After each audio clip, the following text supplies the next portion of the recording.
காலை மன்னா மார்ச் 28.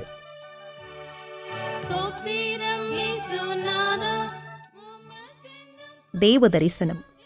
நான் அவரை கண்டபோது செத்தவனைப் போல அவருடைய பாதத்தில் விழுந்தேன். வெளிப்படுத்துதல் 1:17. அப்போஸ்தலனாகிய யோவானுக்கு கர்த்தர் அநேக நித்திய வாசஸ்தலங்களையும் வருங்கால பேரின்பத்தையும் பற்றிய வெளிப்படுத்துதலை கொடுக்கும் முன்னர் தம்மை குறித்த தெளிவான ஒரு தரிசனத்தை அளித்தார். அவருடைய சிரசு வெண்பஞ்சை போலவும் உறைந்த மழையைப் போலவும் வெண்மையாயிருந்தது. சிரசு என்பது நமது சிந்தனை மண்டலம், மனது அல்லது ஆவியை குறிக்கிறது. ஏசாயா 1:18 உறைந்த மழை, பஞ்சு ஆகியவை தூய்மையின் உச்ச கட்டத்திற்கு ஒப்பிடப்பட்டுள்ளன. ஆம், உண்மையாகவே தேவன் தமது மனதில் மிக அதிக தூய்மையானவர். நாமும் நம் மனதில் அதே தூய்மையை உடையவர்களாயிருக்க வேண்டுமென அவர் விரும்புகிறார். அவருடைய கண்கள் அக்கினி ஜுவாலைகளைப் போலிருந்தது. கண்கள் என்பது ஆவிக்குரிய தரிசனத்தை குறிக்கிறது. தேவனை பொறுத்தவரையிலும் சகலமும் அவருக்கு தெளிவாயிருக்கின்றன. ஆனால் நம்மை பொறுத்தவரையிலும் நமது தரிசனம் அக்னி ஜுவாலையைப் போல் பிரகாசமாயிருக்க வேண்டுமானால் நமது எண்ணங்கள் தூய்மையானவையாயும் கரையற்றவையாயும் இருக்க வேண்டும். அவருடைய பாதங்கள் உலைக்களத்தில் காய்ந்த பிரகாசமான வெண்கலம் போலிருந்தது. பாதங்கள் நமது ஜீவியத்தின் நடக்கையை குறிக்கிறது. நமது தலையை குறித்து நாம் கவனமாயிருப்போமானால் நமது பாதங்களும் செம்மையானவையாக, ஒழுங்குக்கு உட்பட்டவையாக நடத்தப்பட்டு இருக்கும். உலைக்களத்தில் காய்ந்த என்பது அக்கினியின் ஊடாக கடந்து வந்திருப்பதை குறிக்கிறது. சிலர் தங்கள் வாழ்க்கையை சுத்தமாய் காத்துக்கொள்ள தவறியதால் தங்கள் சோதனைகளில் அழிந்து போகிறார்கள். ஆனால் தங்கள் வாழ்க்கையை பரிசுத்தமாய் காத்துக்கொள்ள கவனமாயிருப்பவர்களை அக்கினி சோதனைகள் அழிப்பதில்லை. மாறாக அச்சோதனைகள் அவர்களுடைய பாதங்களை மிக பிரகாசமாய் ஜொலிக்க செய்வதற்கான ஏதுக்களாய் மட்டுமே அமைகின்றன. நான் அவரை கண்டபோது செத்தவனைப் போல அவருடைய பாதத்தில் விழுந்தேன். தேவனை முகமுகமாய் கண்டு ஒருவரும் உயிருடன் இருக்க முடியாது. தேவனை குறித்த ஒரு வெளிப்படுத்துதலை நாம் பெறும்போது சுயம், பெருமை போன்றவைகளாலான நம்முடைய பழைய மனிதனுக்கு நாம் மரிக்கிறோம்.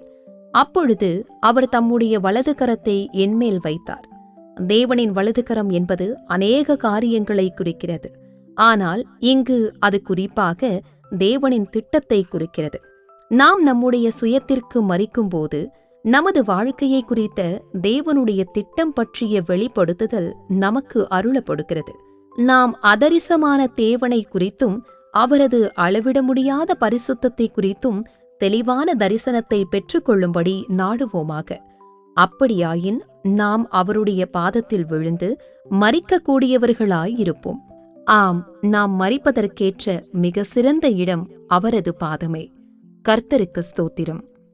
Morning Manna, March 28, 2026. A vision of God. The Lord gave John a clear vision about himself before giving him a revelation of the many eternal abodes and the future bliss.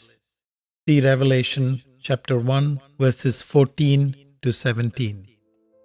His head white like wool, as white as snow. Head speaks of our thought realm, mind or spirit. Isaiah chapter 1 verse 18 speaks of snow, and wool is depicting extreme purity. Indeed, God is extremely pure in his mind, and he wants us to have the same purity. His eyes were as a flame of fire. Eyes denote spiritual vision. As far as God is concerned, all things are clear to him.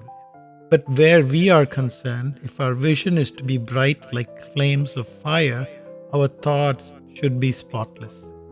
His feet like unto fine brass, as if they burned in a furnace. Feet reflect our walk of life. If we are careful about our head, our feet too will have its steps ordered aright. Burned in a furnace speaks of having gone through fire. Some have perished in their trials because they failed to keep their lives clean. Fiery trials will not destroy those who are careful to keep their lives holy. Fiery trials only served to brighten their feet to a brilliant glow. When I saw him, I fell at his feet as dead.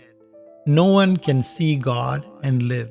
When we receive a revelation about our God, we die to our old man of self, pride, etc. And he laid his right hand upon me. The right hand of God speaks of many things, but here it speaks precisely about the plan of God. When we are dead to ourself, we are given a revelation about the plan of God for our lives. Let us seek to have a clear vision of the invisible God, of his extreme purity, so that we can fall at his feet and die. Of course, the best place to die is at his feet. May God bless you.